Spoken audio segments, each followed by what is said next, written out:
So, uh, what was Friedland like? It was a German town, very Were you small. in a camp in the town? Was it a camp? No, in the town, out a little bit outskirt, Right. was a camp they made with. You see, we were in a building, a factory building, a regular factory. It was one floor converted to a camp. They made showers for us. There was a kitchen made to give us some food. This was a real camp. They put wires around. They were A border of some kind? they were Walls? buildings like in Auschwitz. You know what you Barbed wire. barbed wire, but Okay. inside there were little houses. Right. They called them barracks. Barracks, okay. Couldn't remember the word. Was it all Jewish? Of course. Okay. Jews they didn't mix. Jews were so brave that they wouldn't mix them with anybody else. Only Jews and only from Lodz Ghetto. Oh, so this was only from... This was what was, our binder. It was from Lodz Ghetto. So some people found some people that they knew, but brothers or sisters, I don't remember. This only one, the father with the daughter. So we went with these two boys, and they had a little apartment. There were 100 people there. We stayed there for a while, and then the Russians threw the Germans out from the town. So we started to get a little places of our own, the three of us. And then another girl came along, she wanted to be with us. Everybody was, you're welcome. There was, So, continuation of sisterhood. So it's like the Lodz Ghetto kind of took over this little town. The men and the women from both camps. It was mostly Lodz, yeah. So how many people would you say? Oh, Couple of hundred? maybe. Not maybe that many. Because not everybody from Halbstadt came to they stayed there until they started to they went to Prague. They were wandering around. Everybody wanted to go home to Lodz to see maybe somebody is alive. Well, let's concentrate on what you did. You stayed, but this town, Yeah. what I'll want to know is, did you kind of make a little community here? Oh, sure. They right away made a Jewish community place where people had jobs to register, to give identification cards for us. Who did this? You did it? I personally didn't, but there were some people from the camp. Did all the survivors do this themselves? Yes. That the survivors did it by themselves. This town was immediately given back to Poland as the new part of Poland, because Russia took away a big chunk of Poland, whole Ukraine part, and they decided between Stalin, Roosevelt, and the English, what's his name? Churchill. They decided about the borders. So Russia took a big chunk, and they decided to give Poland some parts of Germany. And this town automatically became Polish soil. So we were already on Polish soil. Now, how long were you in this town? I was in this town more than a year. Okay, so we're going to concentrate. Who were your friends in this town? Tell me what this town was like as for survivors for the year you were there. Well, it was for us heaven because we were free. We still felt at moments, oh, I don't have my yellow star, you know. After 6 years, you become so accustomed that you have to have the yellow star, otherwise you're going to be shot. Oh, and then you remember you don't need it anymore. And who were you there with? My cousin Sella, my friend Nellie, and there was another girl that just from our camp came to stay with us. We did not let anybody out, and we had a little apartment there. And how did we get food? I think that these boys used to bring us some food. Now, of the people that you were there with, and they're mostly from your hometown of Lodz, that's who you lived with also? Sella and... Sure, okay. of course. Okay. Of these people, they remained for the next 30 years. Who did you... They remained with us, my cousin, till the day she died. And... Nellie is still alive. And who else did you remain close with from this town? From this town. Well, the ones that they were here, we are united actually in the States, but we knew each other from camp. From that time, not too many. Was people started to leave. People started to leave. Other survivors came from other places. No, but I specifically... Yeah, well, I wouldn't say, I don't remember if there was anybody that we stayed through, because we went to different... So let me ask you a general question. Did you talk about the war with each other? Only. Did you... We grew up. During that time? From children to teenagers. Did you talk about... Was it therapy to talk about it? We did not realize what it was. We didn't actually name it, that it was therapy or not. We didn't know about those things. We only knew that what we felt, what we wanted to talk about. But obviously, now we realize that this was therapy for us. To, first of all, as in the Torah it says, a general tragedy is a heft of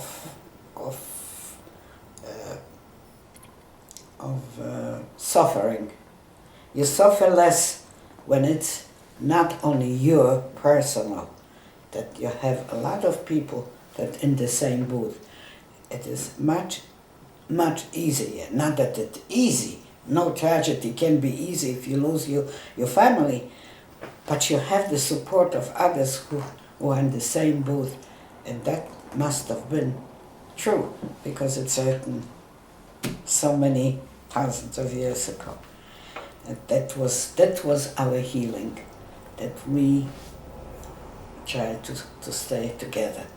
And we understood each other. And to this day, I don't have any American friends,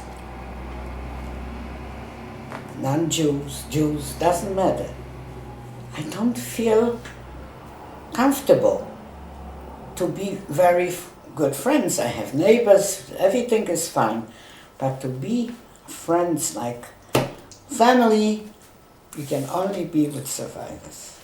As my son used to always make jokes, my mother is not prejudiced. Not only do you have to be from Poland, but you have to be from Lodz. And that's what his observance was. All right. Did you talk about finding family with each other? Finding, Was that a subject we always, well, or did you know? we realized that there's very little hope that we can find anybody. But I went to Lodz 2 months after the liberation. There was a group of girls and guys, all from the same town that we came from the camps, decided to make a group and go to Lodz. It wasn't so easy, it wasn't so simple. You had to schlep yourself by God knows what. And we decided we want to go to Lodz, see, maybe. Somebody came from Lodz, also a survivor, and recognized my cousin. She was 4 years older, so he was her age. Oh, you are this and this, Rabbi Dam's granddaughter. I remember you. You know, somebody was asking about you. I said that he is a cousin. Who?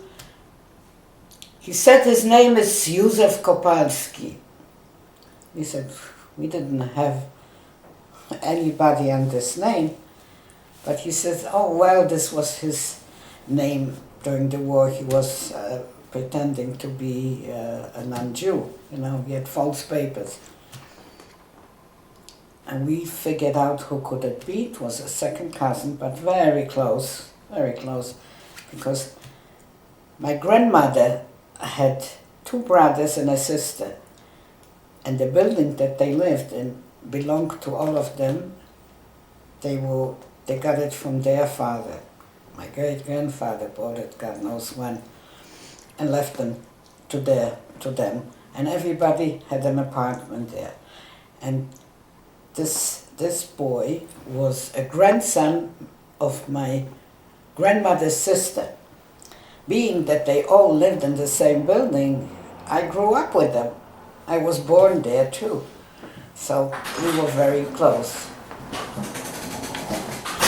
This is the postman. Yeah, mail. Okay. His name was Josef Greenball. His mother and my mother were first cousins. As a matter of fact, my Jewish name and his mother's name was after the same grandmother. But they left Lodz right after the Germans came in. There was a time that people were running away.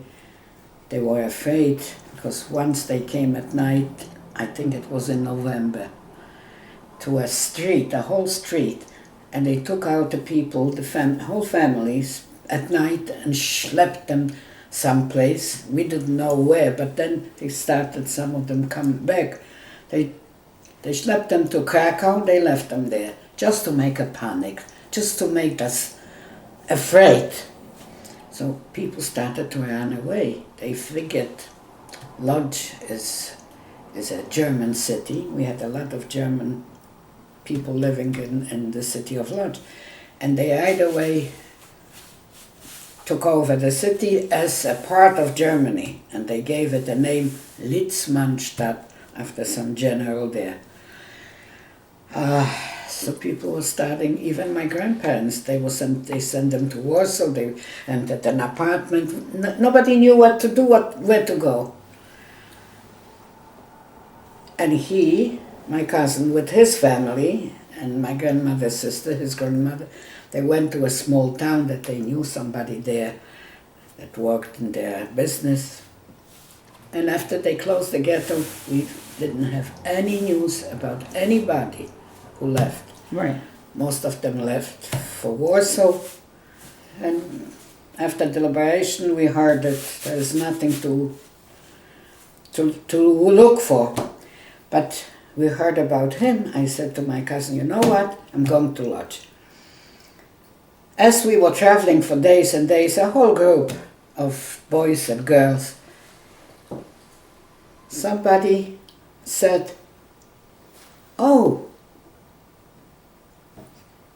there were a group coming towards us in the same station, coming to the town where I came from.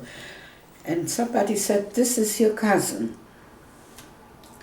When we parted, we were 13 years old. He's the same age as I am, 2 months older.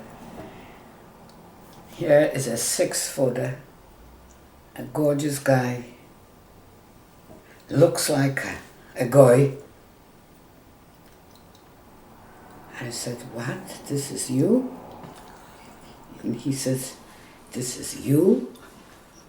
We could have sit in the same house by the same table and not talking about the Holocaust. We wouldn't know that we are cousins because we grew up separately.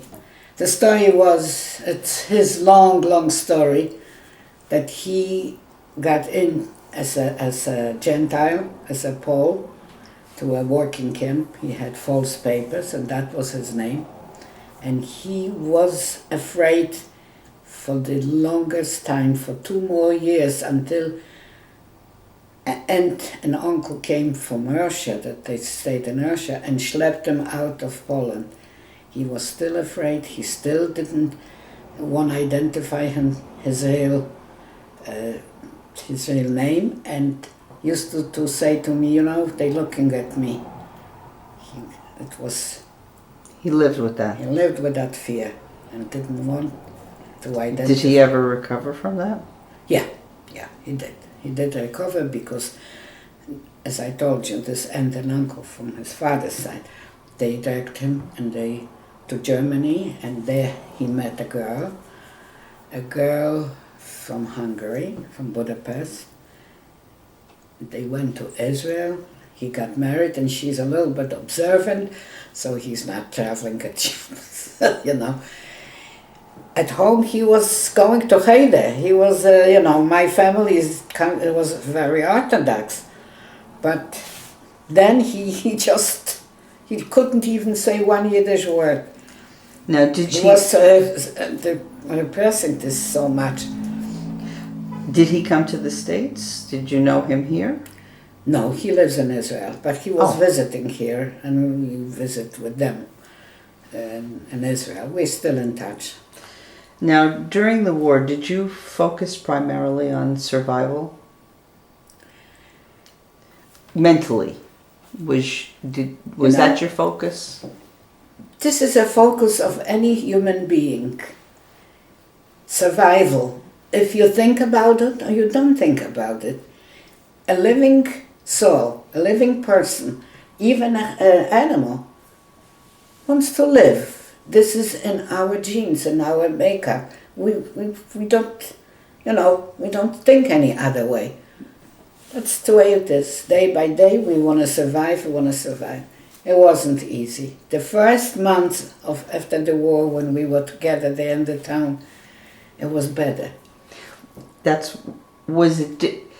Was there a difference? Did at some point after the war, did you know you weren't thinking the same way as during the war? In other words, was the focus different?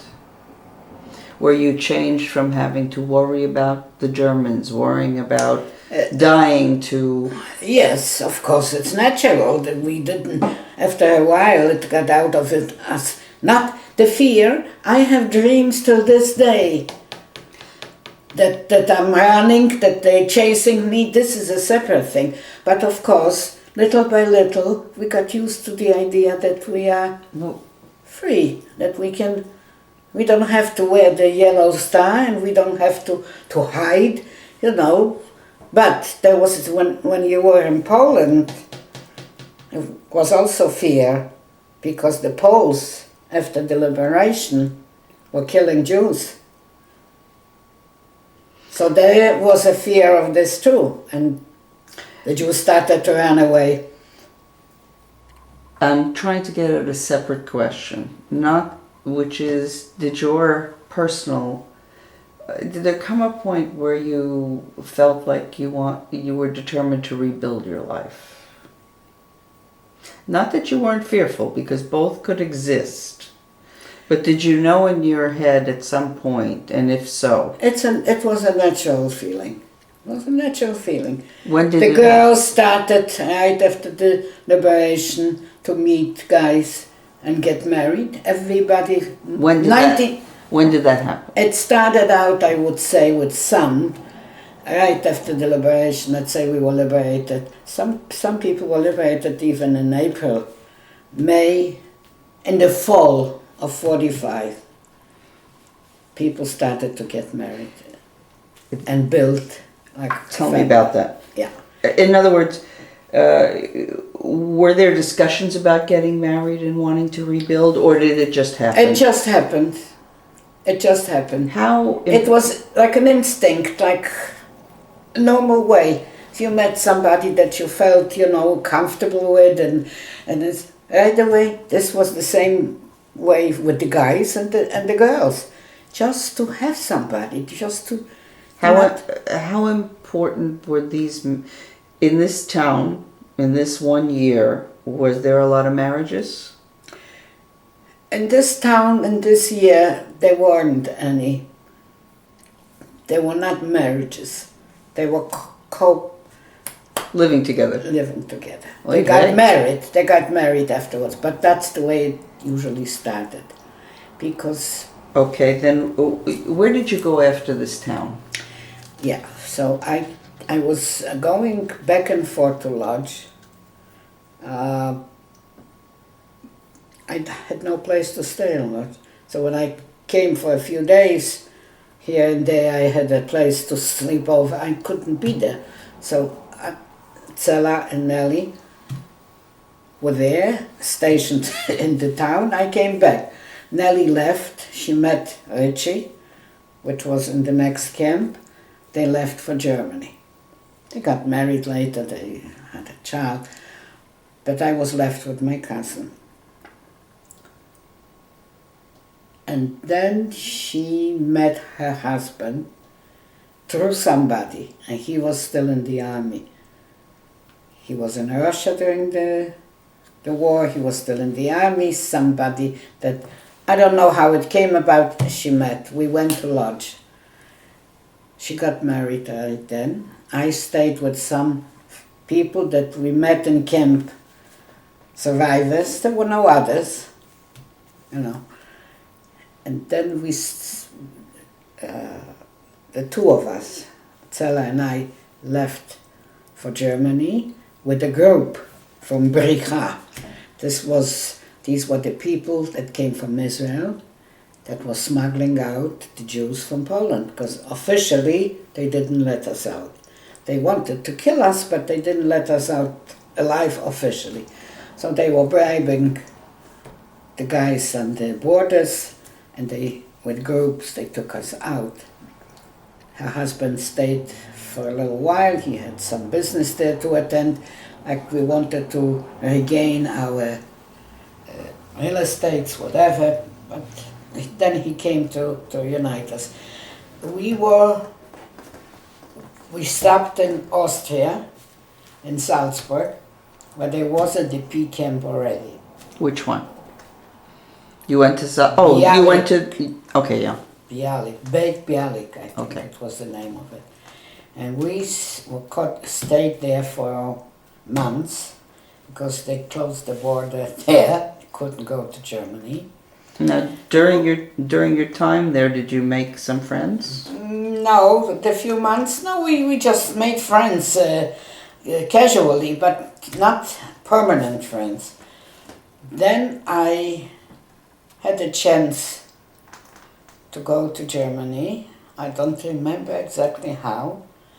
My cousin Zella stayed because her husband came, and she was working in the ambulatory station. She always had a thing for being a nurse, so she got a job there. I left by myself, and I went to Munich, where my cousin Zella's friend, the sister of the two guys that took us out from camp, she survived in Stutthof. That's a whole different story. It's written up her story is also written up because it's very unusual. And she had a room in that camp. DP camp was called Neu-Ferryman. It was like before the war, they were like working people's homes, little houses. Now, was this a Jewish DP camp? Everything was deep after the war. It was Jewish. Jewish. During the war was separate Jews, and after the war, this was a DP camp for Jews, Okay. for survivors.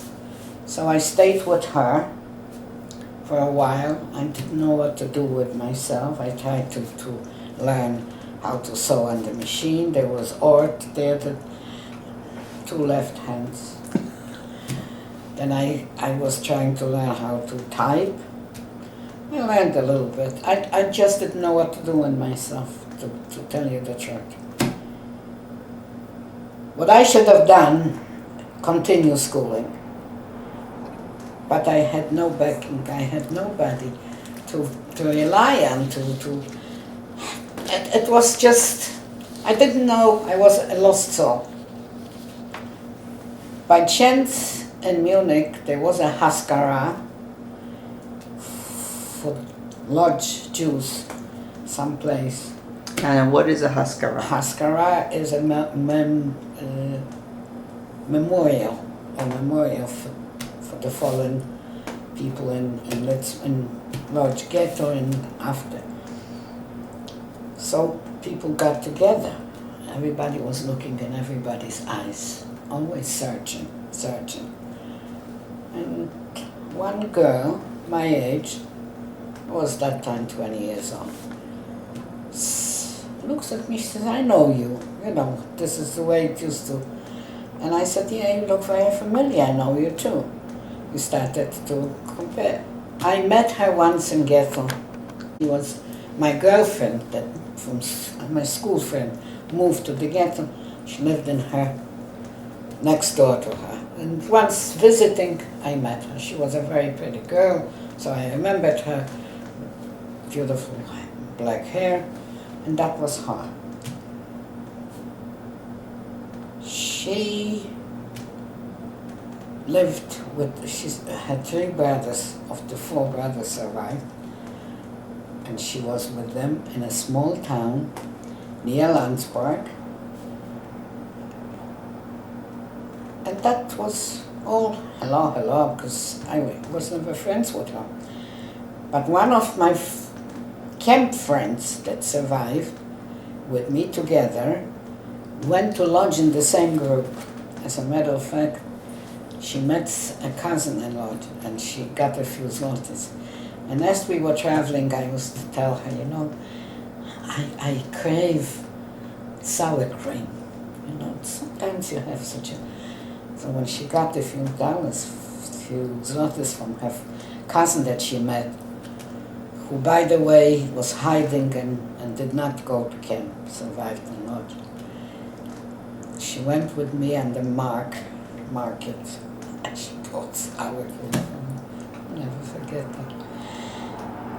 She, after that, she married this guy from the other camp. But they didn't marry then. They started to be together, then they moved someplace and they got married. And she found out that I am in Germany. She sent somebody and said, please bring her to me, I want her to be with me. Her name is Manya. I don't know if she's still alive. She's lived in Canada, Manya. So I went to visit her. She already was married. Now, where was she? she? Baby, near Landsberg in a small town, and I forgot the name of it. She lived in an apartment? Yes. Not in DP camp, she lived in an apartment. Her husband was in the hospital at the time when I came to see her. He had an appendix operation or something. And there were buses, a bus that was going to these small towns to Landsberg. Landsberg was a very, very big DP camp, very known. And they created already little stores. You know, Jews were trying to handle, to do things. So people from the smaller places used to, there were no communications. And Anka was the girl that I met, her brother owned the bus. So she met me once on that bus. And she says, you know, we live not far from here in a small town, there's some Jews, not a DP camp, but private apartments. She says, oh, we're gonna have a Purim party or something of this kind. I would like you to come. She invited me, and she came to pick me up there. She had in mind, she had 3 brothers. P.S. I married one of the 3 brothers. So where was your wedding and who? So, meanwhile, she met also somebody. And my husband was not the oldest. He was, there were 4 of them. He was the 3rd one from the oldest, but always the caretaker. It's personality matter. He always was the caretaker of the family. So he played a role of her father. He decided to make the wedding there. They had a hall that it became like the Jewish get-together hall. I don't know what it was before the war, but that was given for the time being for the Jewish families that lived in that. It was like a dorf, actually. It wasn't even a town. It was called Oberstdorf, you know, Mark Oberdorf, so it was just a dorf. And my husband, when he was there, right away he went to business. So how many people would come to a typical wedding of a survivor? Yeah. In the DP camps, I understand there were a lot of them. Everybody would. Everybody. We did not, that was not the DP camp, so all the Jewish families, whoever was there, maybe 20 families or I don't know, they all came to that wedding. So my husband said to me, you know what, I'm planning this wedding for Anka, let's do it together. That was his personality. We can save time and money, whatever. Of course, it was cooked privately because it was just put together, you know.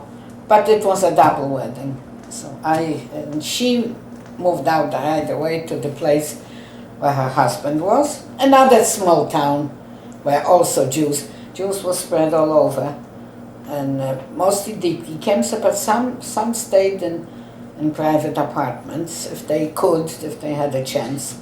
But were people who were in private apartments still friendly with the people who were in the DP camps? Oh, sure, if they knew each other. Of course, I used to always go to Neufeld, and because in between the time, my cousin Sella, with her husband, came to Germany and resided also in Munich in the same camp. So I was going there all the time. Oh, so you could get in and out whenever you want. There was no issue. Oh, okay. That was after the war. Was not an issue. Okay. Now, let me ask, was there something about the marriages that made them more than marriages because of the fact that you were survivors? Yes. To tell you the truth, I would say most of the marriages would never be marriages in normal situations because of different backgrounds, social backgrounds, because of age difference, which most 90%, the men were quite a bit older.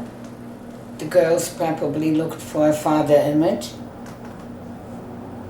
But being that we were the survivors of the war, we didn't know that there is any other way. This is the way it is. for better and for worse. And that's the way we stuck it through most of us. I mean, there were some very good marriages, but most of the marriages were not suited perfectly. Far from. But we still managed to raise a wonderful second generation. 99% of the people.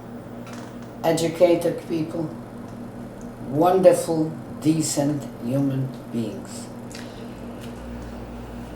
Were the weddings, did you feel like there was a lot of celebration in the sense that you had overcome Hitler?